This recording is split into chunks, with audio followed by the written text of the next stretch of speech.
What's going on, everybody? So before we get into what we're going to talk about today, I just wanted to say this channel is presented by After Dark Sports and Browns After Dark. Please be sure to check out Browns After Dark every Sunday and Wednesday at 9 p.m. Eastern Standard Time.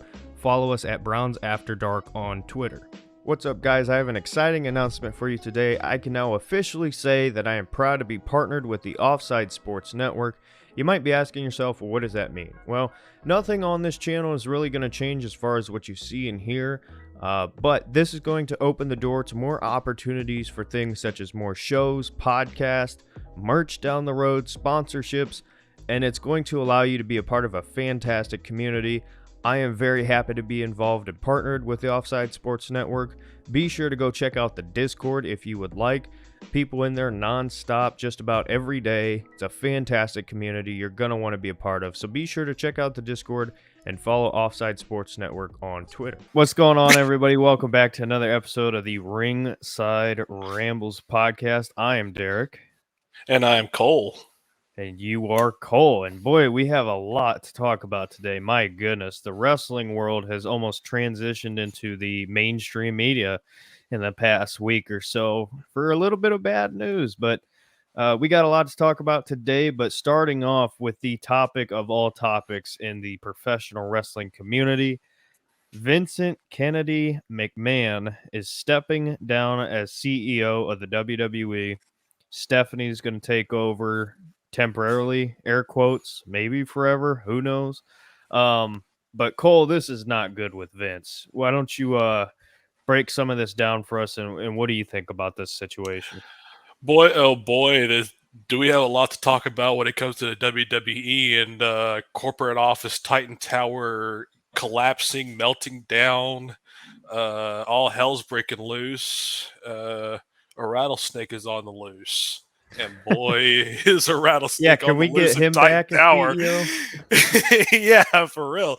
Anyways, a lot of wrestling news to talk about, folks. And the first thing on our list, Vince McMahon is being investigated for having an affair with an ex-WWE female employee, allegedly gave her like a toy to John Laurinaitis. A lot of insider People power. trading, a lot of dirtiness going on, a lot of affairs with Linda McMahon going on, cheating on Linda McMahon. Boy. Anyways, according to the Wall Street Journal, the WWE board is investigating a $3 million hush money settlement that Vince McMahon paid to a former female WWE employee over an alleged affair between them. So this all happened in 2019 when the female employee was a paralegal, and in January of this year, a separation agreement and I believe an NDA, a non-disclosure agreement, was signed between Vince and the WWE official. And recently, back in April, an investigation began on all of these non-disclosure agreements that were previous. So what's going on is, how this started was back in April. The WWE board was looking into all the previous non-disclosure agreements that have ever been signed within the company, however long they may be, 90s, 2000, where I don't know the time span, but they were looking into all the old non-disclosure agreements, and they started digging, and they were finding a lot of these non-disclosure agreements were because Vince and John Laurinaitis, who was the head of WWE Talent Relations, which we'll get to that, the vice president of talent relations, that is. So what's going on is WWE's board of directors has hired a independent law firm, Simpson, Thatcher, and Bartlett, to conduct the investigation, and they found out that Vince has used personal funds to pay the employee in question. A WWE spokesperson said the company is fully cooperating with the board's inquiry. Yeah, sure. And Vince's relationship with the ex-employee was consensual, so poor Linda. But then again, I'm not surprised. I don't think this is the first time Linda was cheated on, and I don't think it's the last. So continuing on, Jerry McDivitt, Vince's attorney, said that the employee didn't make any claims of harassment against McMahon, and the WWE company itself did not pay any money to her on her departure. And the way the WWE board found out about this improper relationship is after receiving anonymous emails. The first email came in March 30th, 2022. And when a friend of the ex paralegal at WWE claimed that they hired the paralegal at a salary of $100,000, but then her salary increased to $200,000 after Vince began to have a little bedroom nighttime action with her. And then next thing you know, the email stated that Vince gave her like a toy to Laurinaitis. It gets dirtier and dirtier and dirtier. Boy, I can't tell you how bad it really gets. There was a little line in the email here. It says, "My friend was so scared, so she quit after Vince McMahon and her lawyer Jerry paid her millions of dollars to shut up." And after the ex paralegal signed her non-disclosure agreement, she was paid $1 million up front, and the rest of the $2 million to total $3 million will be paid over a period of 5 years. The paralegal is a 41-year-old woman who told other employees in WWE that she faced a lot of hard times and needed extra money in her career as it got sidetracked. And she was also tending to a sick parent. And in 2021, she was also added as a assistant to John Laurinaitis. Boy, a lot of stuff going on. I just, Yeah, I, this I is mean, not good at all. So, as the windfall and the collapse of Titan Tower, as the wrecking ball comes in and tears it apart piece by piece, WWE's board has made some emergency moves. So Vince McMahon, of course, as everybody know, did step down voluntarily from his position as chief executive officer of World Wrestling Entertainment, and Stephanie McMahon has come in as interim CEO. And apparently, this is some of the backstage insider news that we got for Stephanie being the new CEO. So, of course, she tweeted out a statement about her temporary position. Hopefully, well, we think it's temporary, but we never know. They always said that if well, actually, no, it's not they. How about this? CM Punk said in his little pipe bomb that once Vince is gone, it's just going to be Stephanie running the company. And lo and behold, boy. Maybe this company will be better when Vince McMahon's dead, but it's going to be taken over by his idiotic daughter and his doofus son-in-law and the rest of his stupid family. End quote. Continue. Anyways, Stephanie McMahon tweeted out a statement: "Until the conclusion of the investigation into recent allegations, I am honored to assume the role of interim chairwoman and CEO. I love WWE and all it continues to do to entertain billions around the world." And according to an insider source, Stephanie sent the following message to WWE staff and wrestlers: "I will be returning from my leave of absence and assuming the role of interim chairwoman and chief executive officer. I love our company and am excited to continue to work with our president and chief revenue officer, Nick Khan, and our chief financial and administrative officer, Frank Ridrick. And of course, I look forward to working with all of you. My door is always open." So that is Stephanie's latest statement. Obviously, we know that Vince is going to be remaining on creative. And as a little homage, or I wouldn't say homage, more like a battle cry, Vince reminding everybody he's not going anywhere, just something to keep the stock price up and everything. We've been seeing a lot more Vince McMahon than we usually do on television lately. Yeah. This is kind of weird because obviously, first of all, there's a couple major questions I have with this whole situation. A, nobody should be surprised by any of this. The insider trading on Dunn's part, Vince, and the bunch of different things coming out about him. I mean, you shouldn't be surprised. He's clearly done stuff similar in the past. the whole situation with John Laurinaitis, I'm not surprised at all by that. None of this is surprising to me. However, where I have questions at, what happens now? Because Vince McMahon has been able to get out of situations like this as far as major allegations in the past, but it's a different time. And when you're Vince's age, you're not going to be around much longer as far as actively doing things, business wise for the WWE or creative wise. So is this the end? Because I don't know how he comes back. And you bring up the point of Vince being on TV. When you watch those segments, Vince came out on Raw and basically said, WWE, it's then, now, forever, and I just want to thank you all. It kind of seemed like an I don't know if I'll be back type of thing. That's the sense I got. And then here he is on SmackDown talking, or I'm sorry, no, he came out on SmackDown and said that.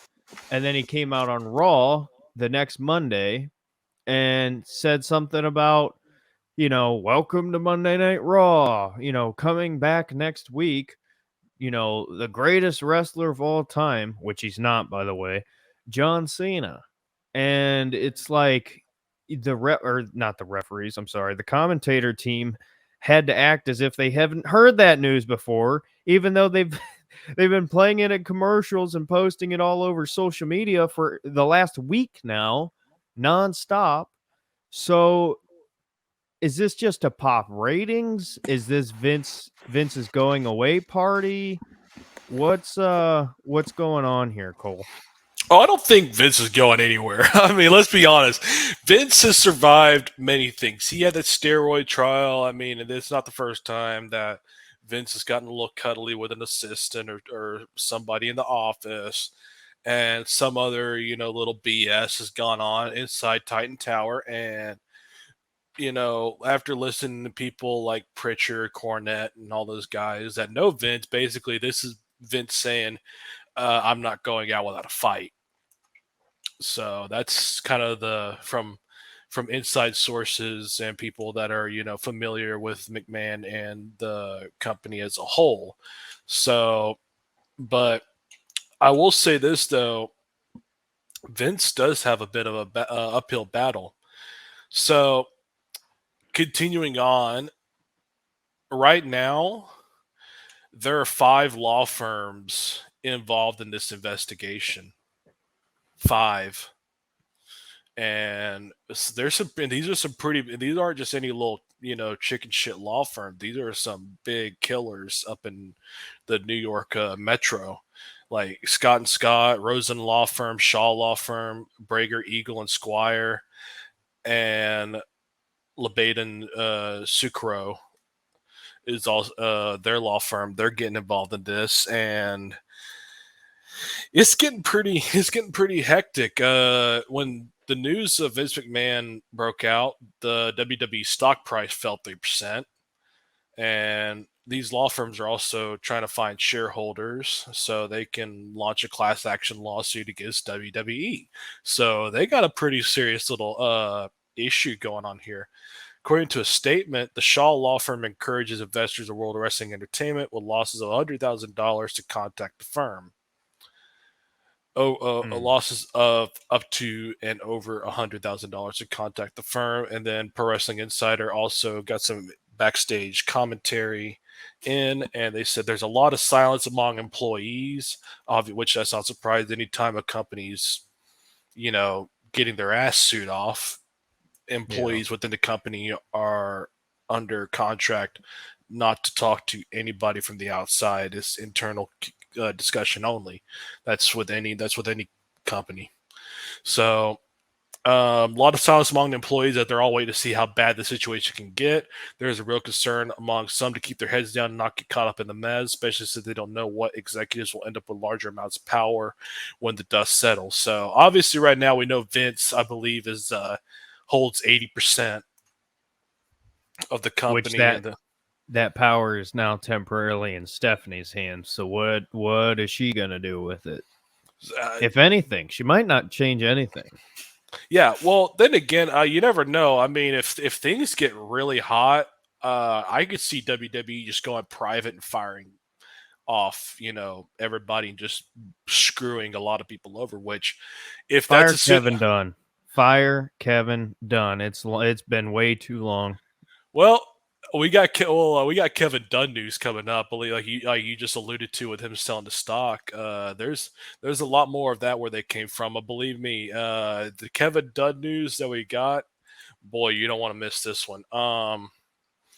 But overall, a lot of the backstage news, on top of what I just mentioned, has been, boy, this might actually be the straw that breaks the camel's back.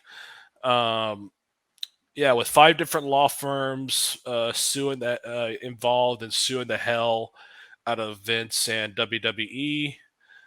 And of course, Vince trying to come out on TV, showing his face, telling everybody that, we'll be then, now, and forever, which is Vince's, according from what we know, Vince's way of saying, the only way I'm going to go out of here is in a body bag.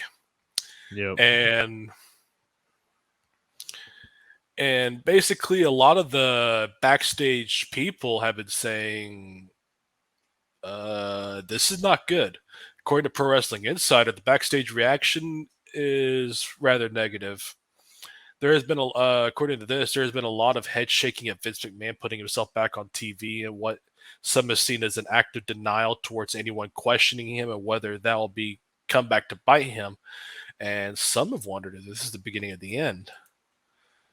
I I think so, to be honest. I know Vince has come back from a lot of bad things, but I think that the fact that it's kind of roped in with all of them, and I know we're going to get into Kevin Dunn here more in a second, but when you're talking about, and there's even stuff out there with Bruce Pritchard. I mean, when you have Laurinaitis, Vince, Pritchard, Dunn, all of this seems to be coming out at the same time. You can't tell me that that's not something bigger than what it is. I mean, I just feel that Vince at this point would almost see it better to take a hands-off approach, or at least maybe not a public hands-on approach.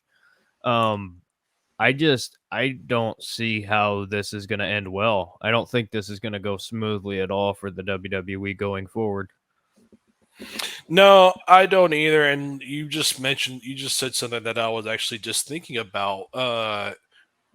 If all of a sudden these law firms come in and stick it to Vince's ass, who's going to be collateral damage? You just named off John Laurinaitis. Because here's the thing: John Laurinaitis was gone because when Stephanie was starting to exert more of her influence and coming in a big more of the face of the company, we were thinking Vince was starting to slow down and everything. We're starting to see more Stephanie, and John Laurinaitis, he disappeared. But then all of a sudden, when Stephanie was starting to, back off and get a little bit more, back behind the curtains and everything, all of a sudden we started seeing John Laurinaitis is back in power. Bruce Pritchard's influence is heavy again. Kevin Dunn, still a major player. Basically, all of Vince's closest confidants, are in these very high positions, and these guys are going to be the ones that are be taking a lot of collateral damage. If these law firms are saying, coming out with these statements saying that they're going to, burn Vince McMahon to the ground, we could see a lot of big collateral damage coming on among, Vince's associates, and maybe it'll even extend to the entire family. Which, if that happens, boy, They're in that could big trouble. really Yeah. could really cause some collateral damage. Maybe even cause, I wouldn't say the end of the wrestling business as we know it, but it would be some major damage that we'll probably never recover from. But Well, here's how I hope this goes personally, because like you had mentioned a while back now, Vince is still in control as the creative. Nothing will change TV wise until that has been taken away from him. So, my best case scenario, if Vince McMahon is going down with the ship and all of the people we've talked about with Pritchard, Laurinaitis, and Dunn and Vince. If these guys are really going to bite the bullet here, the best way of handling this for now, in my opinion, Stephanie take over as CEO, which obviously she is right now. I would have Triple H take over as head of creative. I would have, you can still have Nick Khan there if you want in the background business wise. But as far as the people at the top, would Stephanie, I don't think Stephanie or Triple H would be involved with any of this, I would imagine.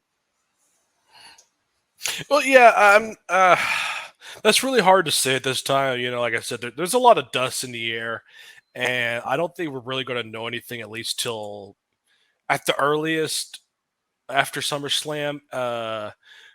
At the latest, honestly, it'll be sometime like September, if anything, when we really start getting more and more of the deeper cuts and all the legal documents and everything are starting to come out, and all the unredacted or redacted emails and everything, inside communications start possibly being released either through FOIA, Freedom of Information Act request, or whatever.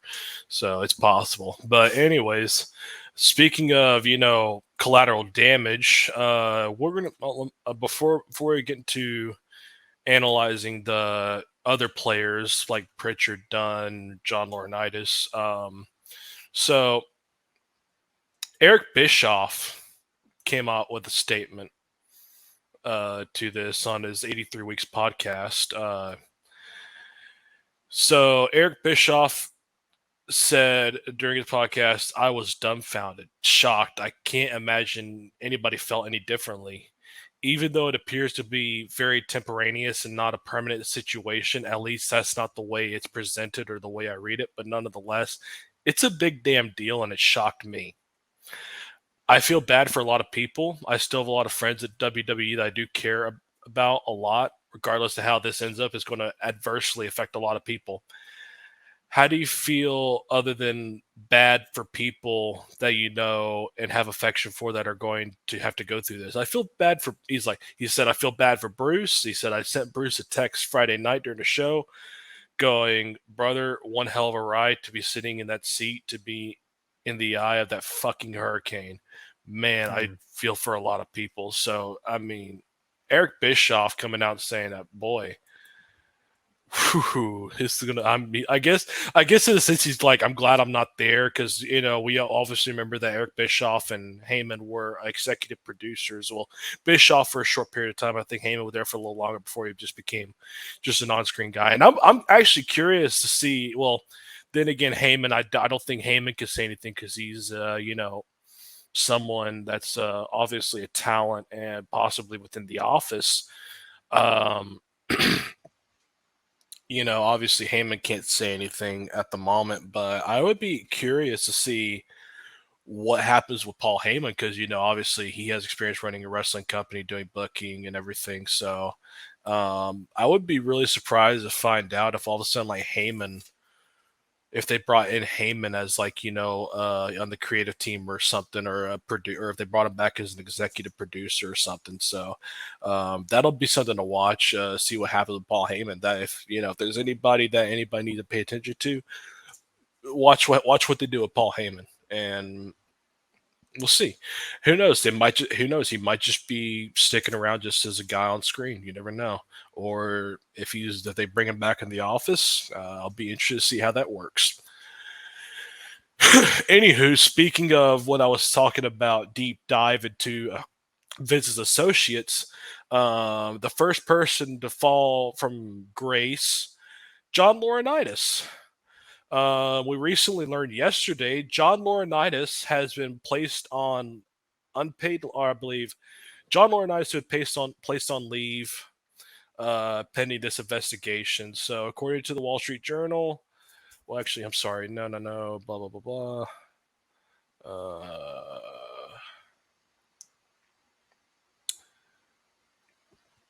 Okay, never mind. Yeah, so we already covered the Wall Street Journal part. I'm sorry, I'm just reading through this real quick. Anyways, but yeah, John Laurinaitis has obviously been the first to fall, and according to Pro Wrestling Insider, John Laurinaitis' replacement has been named Bruce Pritchard. So, according to a statement, WWE has also informed talents that pending the conclusion of our board of directors' internal investigation, John Laurinaitis, who by the way has not been on the road since the investigation was publicly revealed, has been placed on administrative leave, paid administration leave, pending investigation. Bruce Pritchard is now the temporary head of talent relations, which honestly, I don't think that's going to last very long because I feel like Bruce Pritchard is going to be the next one to fall since they've already got John Laurinaitis taken out. So, anyway, speaking of next people to fall, this is going to be a big one, and I think there might be some criminal investigation going on after this. WWE executive Kevin Dunn sells a major portion of his shares. Earlier this year, it was unveiled that Dunn advised Vince McMahon not to refer to a WWE referee by the names. Dunn has been actively involved in the company decision-making for nearly 20 years, which obviously Kevin Dunn sucks.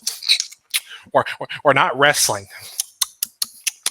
We're sports entertainment. And Southern people don't need to be on television. Anyway, Kevin Dunn, fuck you. Anyways, Kevin Dunn sold over 15,000 shares. He still owns 271,000 shares with a market value of $18 million. What the shares he sold are worth over $1 million. But this could be a serious problem for Kevin Dunn. Here's why. Because if the sale of his shares, and this happened rather recently, and it looks like when this occurred was while the investigation was going on, before they released it publicly. Yes. I don't think anybody really. Let me rephrase that. If a person sells their shares of stock before the public announcement of something negative or impending investigation involving high-ranking executive within a company, that's considered insider trading. That's an SEC violation. People go to jail for 20 plus years for that.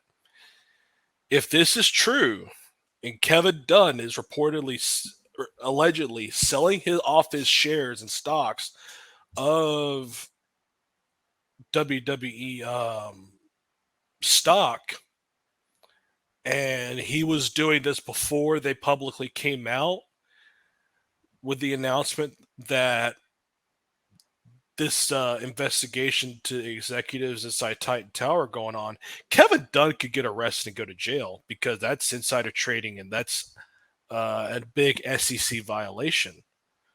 So Kevin Dunn possibly if this gets hot, Kevin Dunn, we could possibly be seeing Kevin Dunn going to prison for insider trading. So obviously, I mean, John Lore, go ahead, dude. When you have an investigation of this magnitude and you're selling that much in your shares, of course you need to be investigated. It looks like Kevin Dunn is saying, "Well, the ship's going down. How much of my part of the ship can I save?" And it's like, dude, you can't be doing that. So absolutely, Kevin Dunn. If there's anybody of this whole situation that I think is most likely to go down, I think it's him because that is very clear proof as far as the numbers and everything like that. That's all documented. So he's got a lot of explaining to do. And like you said, Cole, he's facing time, I would imagine. Unless Vince somehow pulls some strings, I don't see it ending good for old Kevin Dunn there. Yeah, no,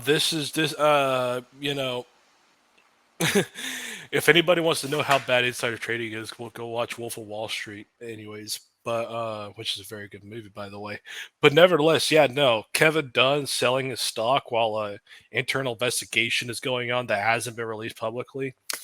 Yeah, that's major SEC violations. And if they start investigating him, there could be some serious jail time. If Vince escapes, which honestly I think the worst that'll happen to Vince is he gets removed from being chairman and CEO permanently, and obviously Bruce Pritchard might uh, abandon ship. But if anybody definitely will become the sacrificial lamb at this point, it's looking more and more like Kevin Dunn, since he's obviously, insider trading, selling off his stocks because somebody's telling him, hey, ship's going down while investigation is going on that hasn't been released publicly. Yeah, it's the bad news.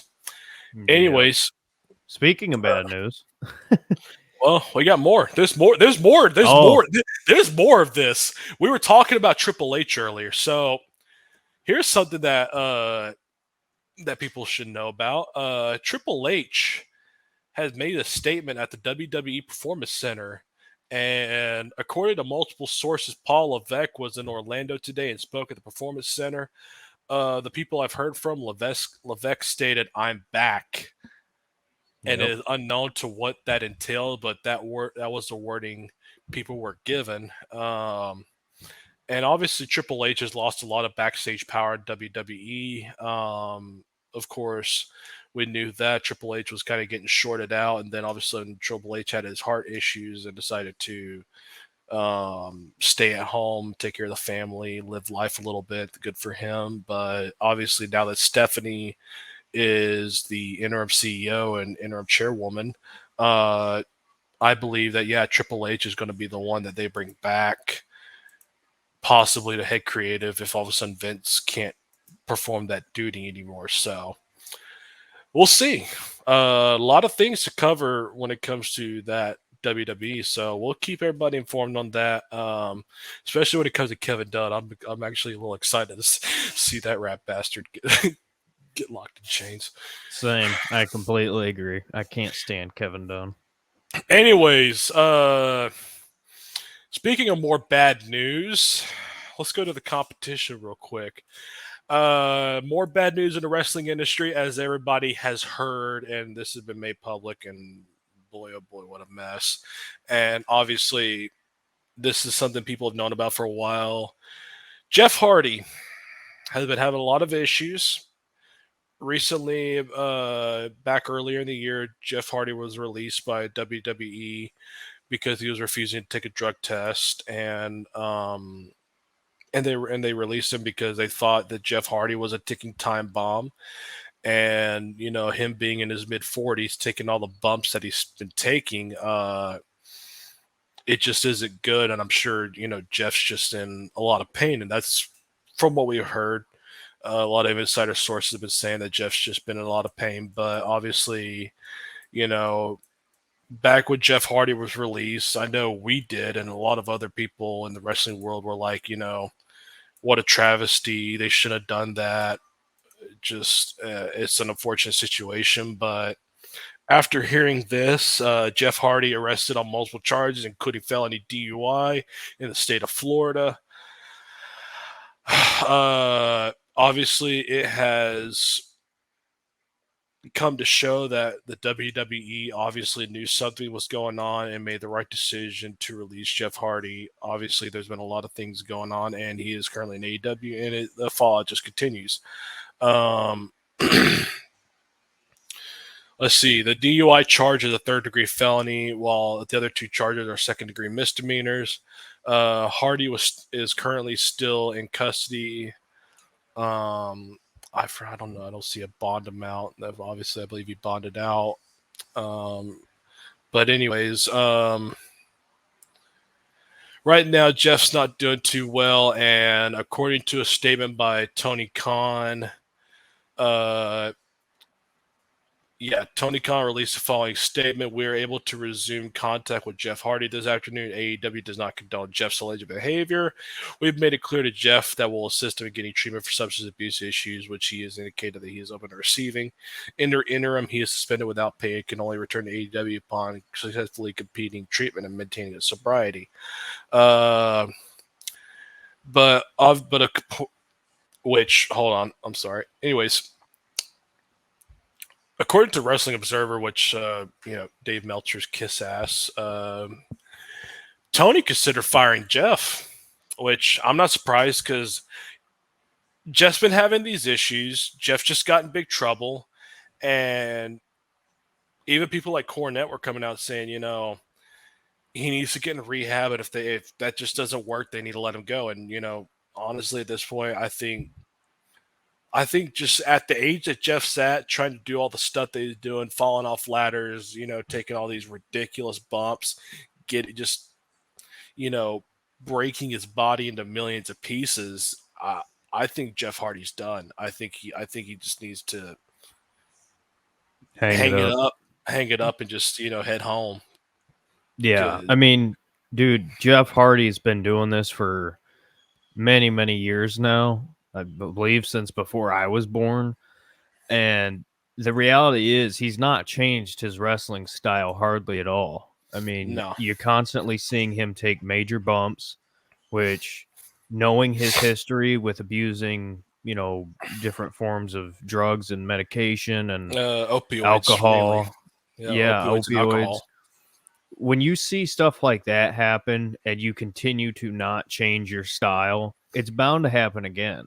And the fact is, this is just a reoccurring cycle. I mean, every time this stuff comes out, we sit here and we have the same conversation about, well, I hope he gets help. And then he comes out and he says, yeah, I'm doing much better. I'm focused. I'm good.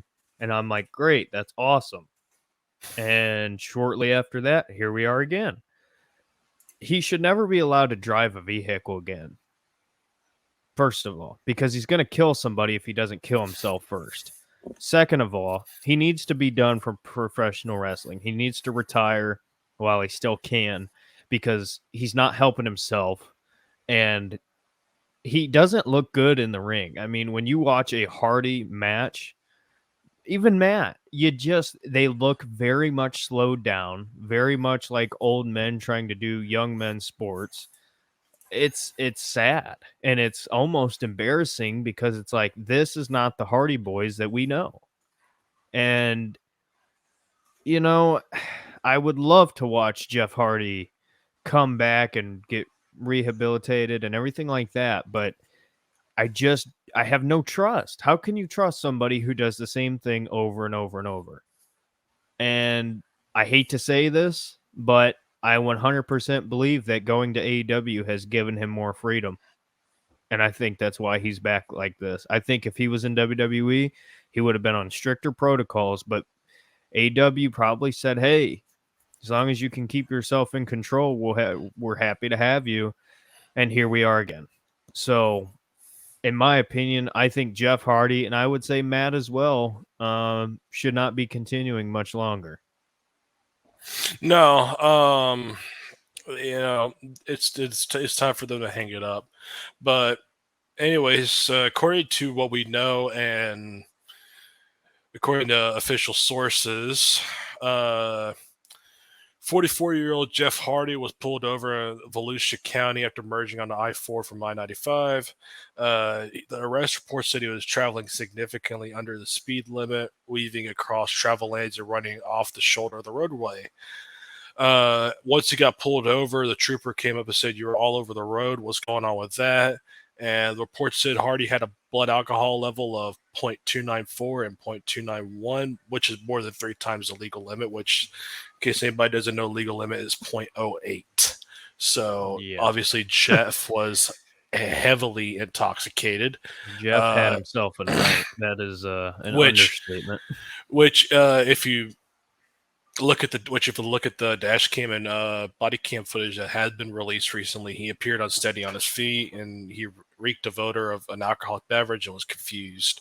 According to the trooper's statement, wrestler is heard saying he drank 3 shots of Fireball before getting behind the wheel.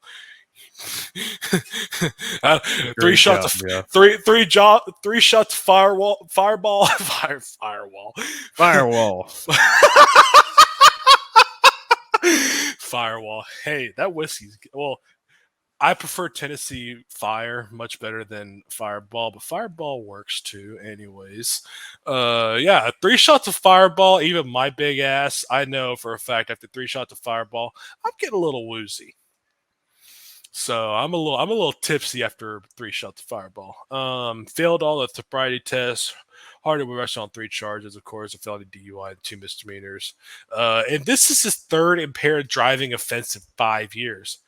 He was arrested for 2 separate DUIs on March 2018, October 2019. And obviously we know with Tammy Sitch, she was arrested in multiple states for multiple DUIs. And I mean, I bet you the same thing's happening here with Jeff. Multiple states, multiple DUIs are just accumulating. So, Yep. um, not to mention right now, more detail. Yeah. So,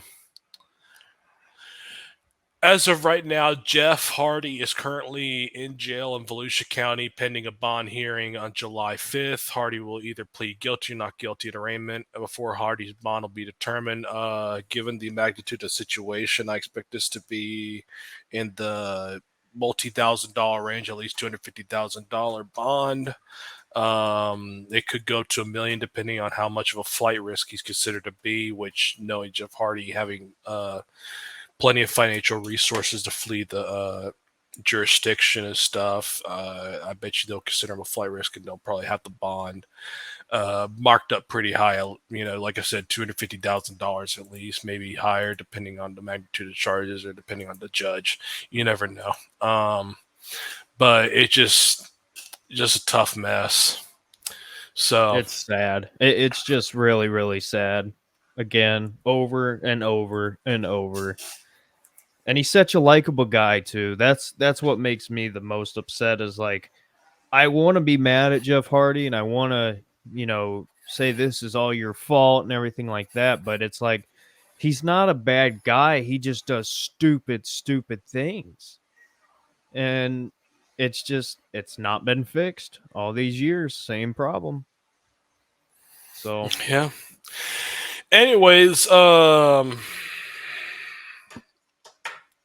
more bad news from WWE. We're now finally getting some of the insider information on Sasha Banks' release.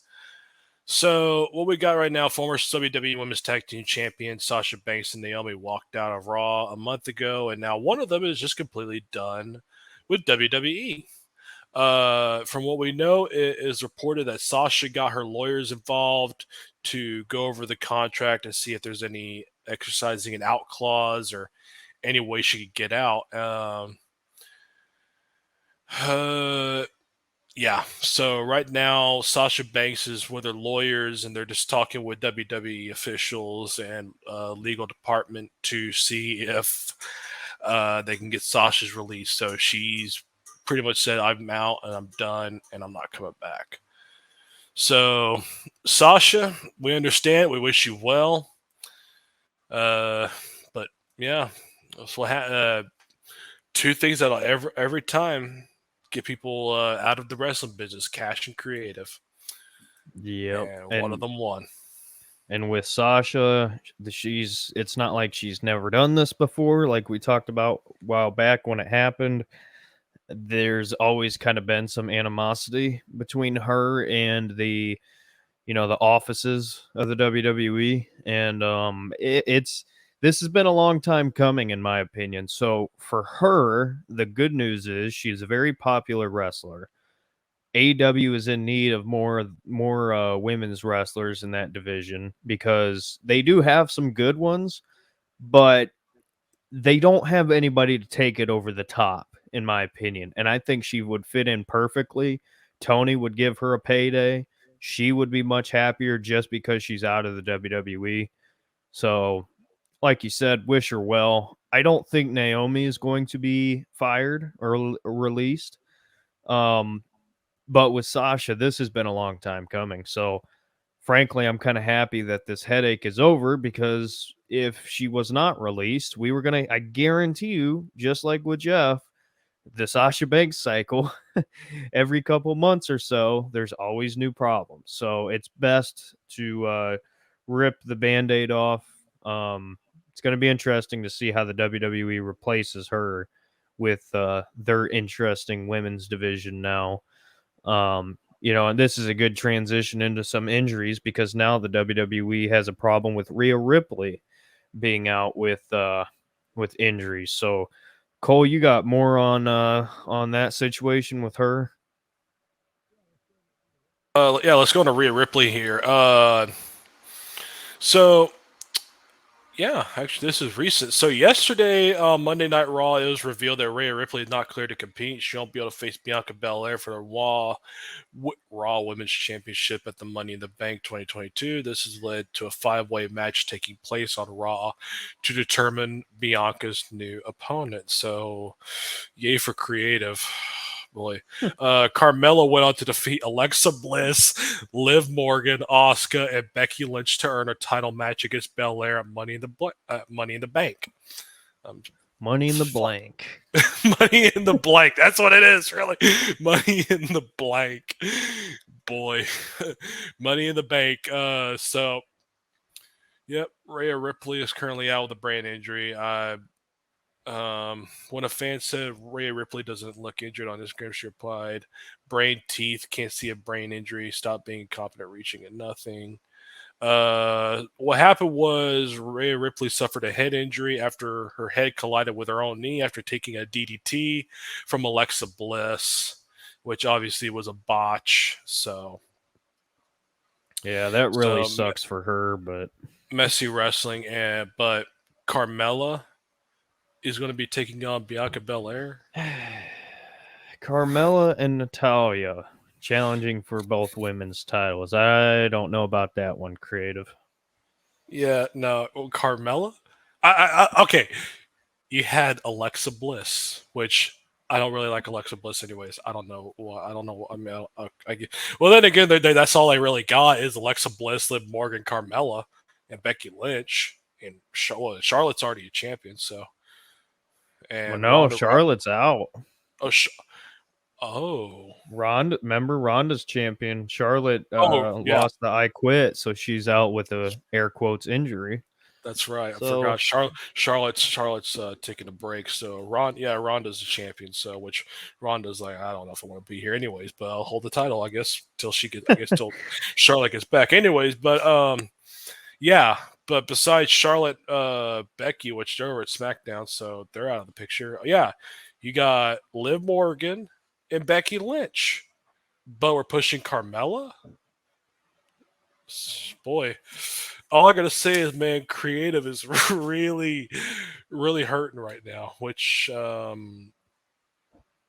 And honestly, I believe with everything that's going on inside WWE, it's going to continue to suffer and suffer and suffer.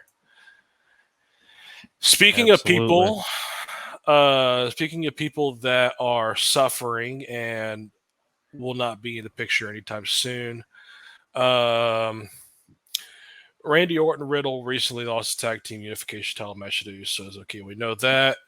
After that match, WWE announced Orton is injured and hasn't competed or appeared on TV since then.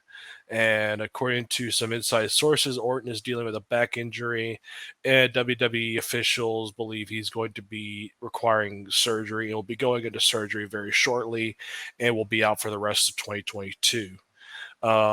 Which from what the looks of it, this has been a progressive back injury that's been going on, over a period of time. So, according to the inside source, Orton had been dealing with the injury for quite some time to the point he actually had some work done to improve his condition before the tag team title unification match, though we aren't sure of the extent of the work that was done.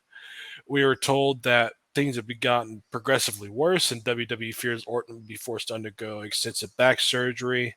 Uh, from what they know, Orton is going to likely be out for the rest of 2022. So That Cody, that messes with plans. Cody Rhodes, Randy Orton, who else? Rhea Ripley. Am I missing anybody? I need to make Brian sure. Danielson and AEW is now Well, out. yeah. Let's pull this up. Let me pull The this up. injury bug is running wild. So currently, right now, yeah. Yep. Randy Orton, Shelton Benjamin, Charlotte Flair, Big E, Oh yeah, Bailey, forgot about Bailey, Biggie. Bailey, and yeah, like you just said with what's it called? Biggie. No, with Brian Danielson. Yeah, Brian Oh Danielson, yeah. AEW side. Yeah. Uh, let's see who we got on AEW's injury list right now. Yeah, CM Punk, broken foot. Jeff Hardy out. He ain't coming back. Adam Cole out. Sting out. Let's see who else. Kenny Omega out. Now Brian Danielson out. Who else? Yeah, let's see. Scorpio Sky out. Uh, It's and the bunny is out. that's an important piece right there to a roster. Yeah, Boy. this the injuries are not good. And kind of getting back to Orton here, we knew the plan heading into SummerSlam was originally supposed to be Matt Riddle versus Roman at Money in the Bank, which I don't know why they did that at SmackDown, but whatever. And then it was supposed to be Orton Roman at SummerSlam, and Orton was the closest thing to over in the WWE right now as a babyface. And now that he's out, along with Cody, who do they have? This is what happens when you refuse to build other stars. Now you Yeah, bring back somebody who we're going to talk about in a minute. And actually, let's just talk about it now. Might as well. Brock Lesnar's back. again. And Brock Lesnar Again. again, again. And the only reason why he's back is because they have this problem. They have nobody else, and this is their own fault. Everybody's like, dude, we just got off of Brock Roman for the last how many months? Finally thought it was over at WrestleMania. And while it was a really good feud, yeah, this is not a match you should be seeing a couple months after WrestleMania. Absolutely not. So, I mean, there's a chance we might be in the building, maybe. But, if you're a fan watching at home, why would you want to see Brock Roman again? Unless they have Brock take the titles, which would be interesting. I don't think they will. So you're just going to watch Roman beat Brock yet again. Yeah, literally Brock and Roman is all they got. That is all they have. They have nobody else. I mean, well, except your women's division, which they're fucking that up left, right, and center. I mean, yeah, okay, Bianca, fantastic champion, but the people that they're going to put against her, it's just. I mean, they have nobody. They're all their top people that could be that somebody is out, and that's not just for WWE. That's for AEW. Like all their big WWE guys that they brought in, and Tony's funneling the money to. They're all injured. Samoa Joe, he's wasted. MJF, he's gone. He ain't coming back. And I mean, the wrestling company, not wrestling company, wrestling business as a whole is in dire. Like this is an emergency Hey, situation within the wrestling business. speaking of the wrestling business, this is off topic, but before I forget about it, I wanted to mention it. Did you see what happened at the latest TNA pay-per-view? No, I didn't. There TNA was had a a TNA had a special, TNA had a pay per view. Are you kidding me? yeah, I guess. Yeah. Being There called was pay per view. an interesting special guest appearance because it was their whatever anniversary. Would you believe me if I told you that the WWE allowed AJ Styles to do a video message to the TNA fans? Isn't that insane at a pay-per-view? Boy, ain't that something? Yeah, well, Isn't that interesting? Speaking, yeah, what's going on with AJ Styles? Yeah, like I mean, that's somebody that hey, he's pretty good. Where is AJ Styles? While I'm thinking about this, Well, where is AJ Styles? the latest I heard on AJ was he does not want to be in a big time role because he wants to be at home as much as possible. And it's like, AJ, AJ, no no, offense, buddy, AJ but needs to come back now. AJ, you're in my opinion the best in ring current wrestler.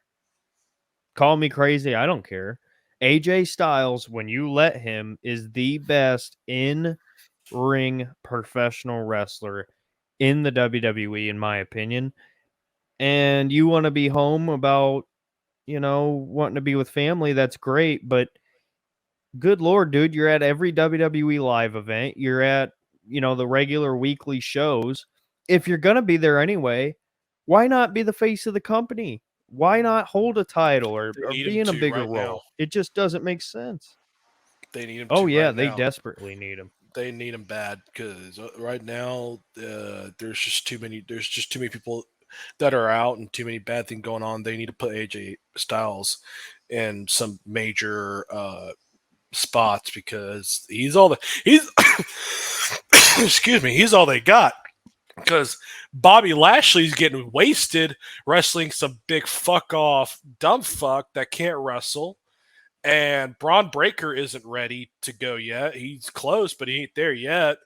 And Gunther, he still needs time to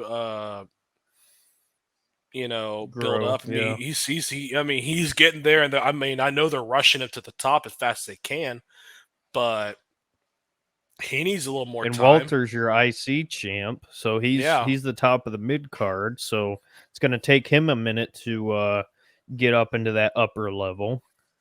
But So, it's a tough situation. But but speaking of, go ahead. so what were you going to say? I'm sorry. I was gonna say, speaking of problems with two companies, if you look at your screen right now, two wrestlers from two companies had a little bit of a battle with Mr. Chris Jericho and MVP. Why don't you get into some of that for us, Cole? Oh boy! Oh boy! Oh boy! Yeah. Anyways, so recently, where were I don't know. I believe this was in New Orleans, if I'm correct. I want to say it's New Orleans. I don't remember. I don't know for sure.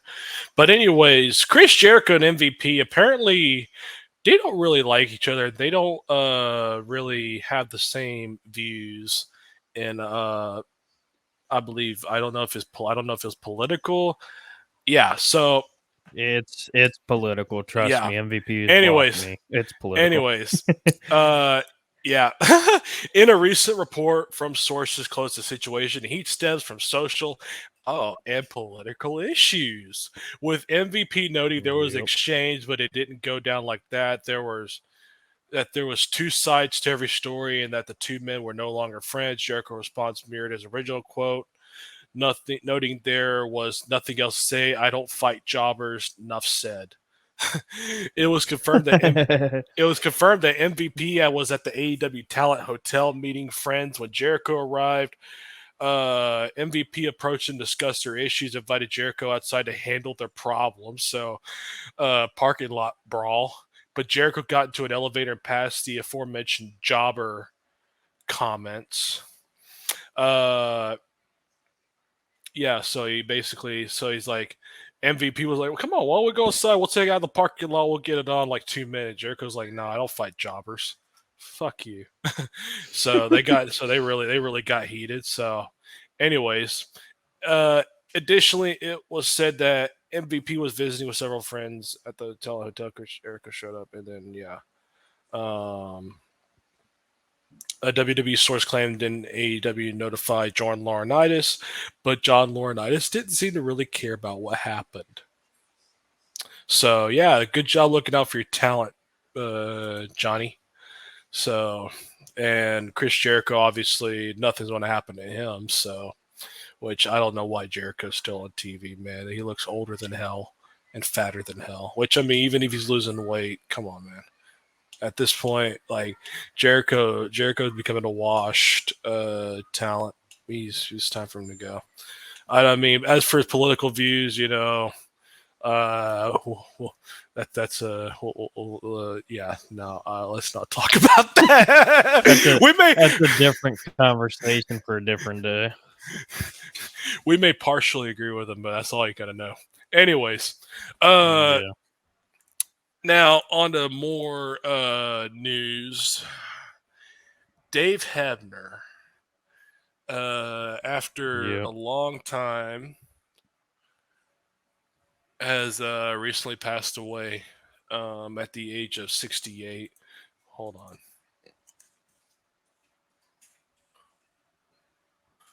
Well, let me just look at something. What?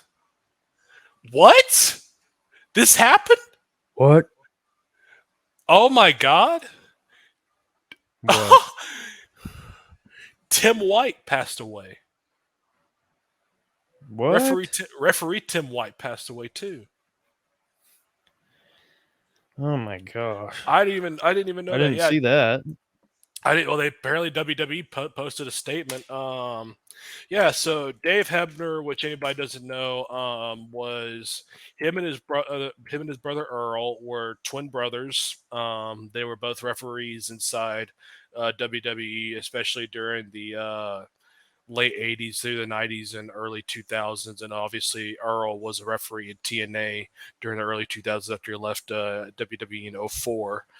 But and of course, if anybody doesn't remember, the Hebner brothers or the Hebner twins both did a angle during the late '80s with Hulk Hogan with the twin brothers, and that was actually a really good angle, shockingly enough. But Earl, before he went to WWE, was a referee for Jimmy Crockett during the '80s and stuff, while Dave was a referee at WWE. So it's always interesting to see the two brothers, Earl on Crockett and Dave and WWF at the time. So, but yeah, but recently, I would literally right as I was about to discuss Dave Hebner for those of you guys that are listening to us still. Right as I was about to discuss Dave Hebner, I just was reading this little article and it said Tim White passed away recently. Which, for those that don't know, Tim White was another referee and a